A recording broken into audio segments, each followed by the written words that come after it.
Today we're making deep fried plantain chips. We have so many variations of plantain chips in Puerto Rico, as well as many different methods of preparation, but this has to be my favorite. The thinly sliced green plantains provide such an addictive crunch, especially when topped with salt and served with mayo ketchup. You can use as many plantains as you want, but you must select the green ones. Not only do the green plantains provide a more savory flavor profile that we're going for in this recipe, they are also much easier to slice thinly the way that we need to do today. So we'll start by peeling our plantains, and then there are a few different ways that you can go about getting these thin slices. The first option is to use a mandolin, which can be dangerous, so please be very careful if you're going to use this technique. I didn't love having to pick the mandolin up to make room for the slices as I slice them, so this is probably my least favorite method, but if it's all you've got, it works. The next option is using a vegetable peeler, and it doesn't have to be fancy like mine. You can use any kind of vegetable peeler, but the trick here is to go slowly and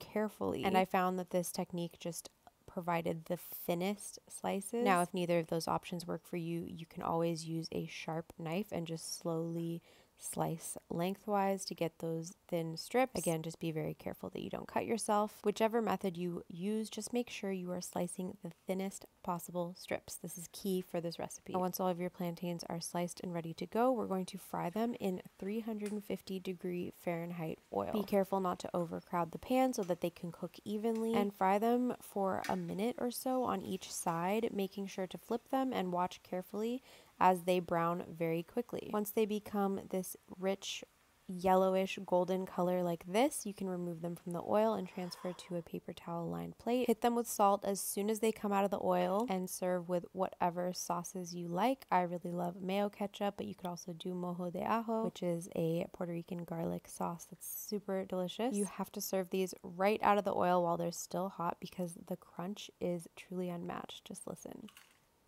Buen provecho!